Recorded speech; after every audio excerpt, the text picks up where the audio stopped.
Hari ini 7 Agustus 2024 kita balik dengan pembahasan XAUSD. Seperti biasa, going for Saxo, kita ambil daily-nya.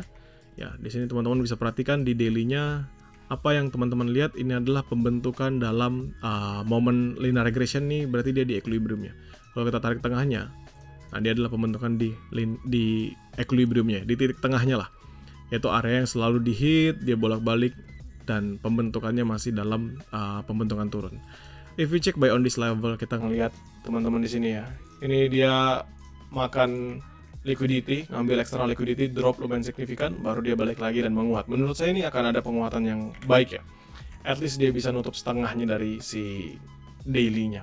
Let's see ya. Jadi walaupun ini strong bearish, saya punya pandangan akan ada penguatan lah dalam momen-momen tertentu. Sekarang kita ngeliatin di H4. Di H4 kita balik ke Owanda kembali ya, karena kan kita basically ngomongin di Owanda.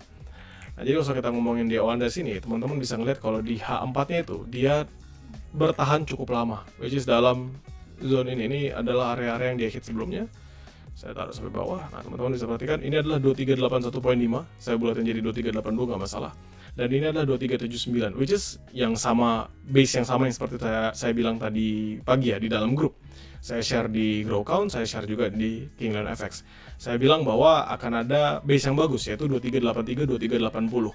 Which is, yes, ternyata memang that's actually a really good base. Ya, yeah, that's actually a really good base. Dan teman-teman bisa ngeliat dia mantul di H4-nya, strong. Tapi ini dia kembali dalam momentum yang sama. Kalau misalnya kita tarik, basically dalam pembentukan terakhir, on this level sama on this level, kita ngelihat bahwa dia perlu nge-retest dulu. Ini area berapa? 239081. Kita anggap aja 2391 lah. Dia perlu nge-retest di 2391-nya.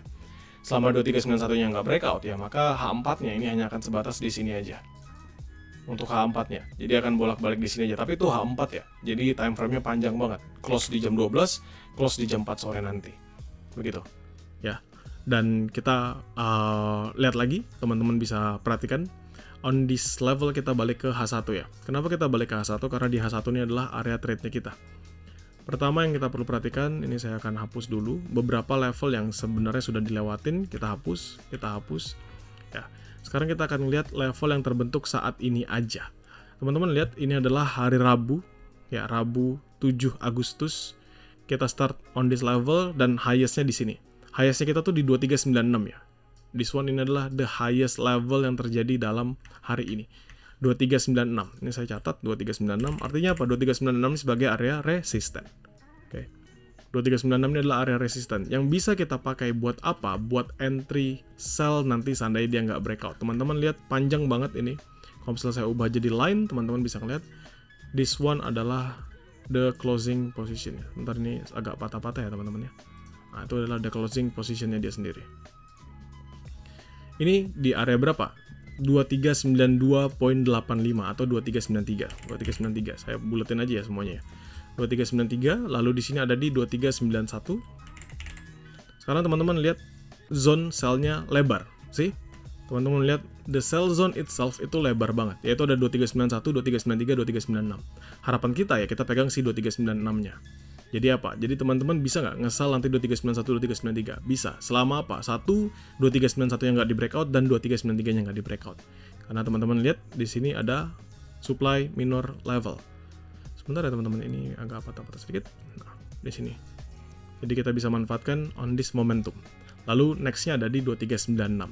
Jadi menurut saya kalau misalnya kita mau ambil sell scalping, 2391, 2393 ini adalah sell scalping dan nanti untuk sell high risk-nya di 2396. Jadi 2396, 2397, 2398 selama 2396-nya nggak breakout.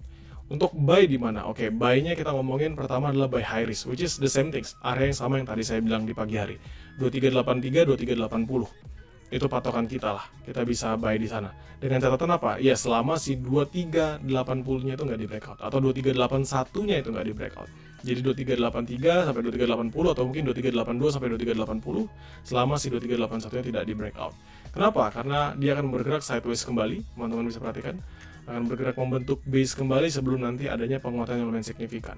Ini apakah ada pembentukan baru, King? Ini kan baru banget dia breakout. Kalau misalnya kita ngeliatin by this level kan dia baru banget breakout ya. Drop, break. Ini artinya apa, King? Kalau misalnya dia seperti ini, ya ada potensial dia mengalami penguatan untuk lanjutannya. Makanya saya punya conviction, walaupun saat ini ya, Walaupun saat ini teman-teman perhatikan dia itu strong bearish, tapi saya punya keyakinan dalam waktu beberapa jam ke depan ini gold bisa bullish momentum dulu. At least kalau misalnya dia beneran kuat ya, dia bisa nutup gap yang terbentuk pada sore kemarin di sini. Dia bisa nutup gap ini. Ya, kalau teman-teman bingung, this gap ini bisa ketutup. Jadi dia potensial balik ke atas 2400 lagi. Ya, potensial balik ke atas 2400 lagi. 2396 ini sebenarnya level yang semalam saya ngomongin ke teman-teman ya, which is ketika dia nggak berhasil di breakout, teman-teman akan lihat jika gold itu akan nyentuh ke 2383, 2380, which is true, dia beneran drop ke area sana, dan itu sesuai dengan analisis yang kita jalankan. Tetapi sekarang ini menjadi patokan kita sebagai area resistennya 2396 as the highest level. Trust me teman-teman, menurut saya ini dalam ya di London session nanti gold ini akan mengalami penguatan yang lumayan signifikan. Kenapa? Satu, ini candlestick bagus. Menurut saya ini kalau dia kuat nahan seperti ini sampai close H1-nya, which is di H1 dan H4-nya ya. Ini bagus banget karena bullish momentum dia break beberapa level sebelumnya. Memang akan ada penurunan-penurunannya, tapi penguatan seperti ini adalah penguatan yang kita butuhkan dari pergerakan gold. Oke. Dan menurut saya nanti kalau ditanya di mana sell untuk medium risk, ya kalau misalnya ditanya sell untuk medium risk agak jauh sebenarnya. 2418, 2416 ini nggak akan menjadi sell medium risk saya. Tapi saya akan ngomong di 2430-an atas. 2430, 2437 atau mungkin on this level di 2432, 2430. Jadi 2430, 2432. Itu akan menjadi area medium risk sellnya saya. Sedangkan untuk buy medium risk saya nggak akan pakai lagi 2364 ini, saya akan jauh menangkap di lebih bawah ya, 2356, 2356, 2354, begitu. Jadi kalau teman-teman mau, ini potensial. Jadi dalam kondisi sekarang MACD-nya sudah golden cross, ya potensial golden cross, RSI-nya sudah mendekati ke 50, mau neutral, dan kita bisa ngeliat there's a strong bullish momentum. So 2391, 2393 ini sell scalping only, nanti makan high risk-nya di 2396. Catatannya sama selama 2396-nya nggak di breakout. It's totally simple ya. Jadi menurut saya teman-teman bisa manfaatkan dulu trade yang dijalankan, dan nanti sesuaikan lagi dengan metode trade yang kalian jalankan juga.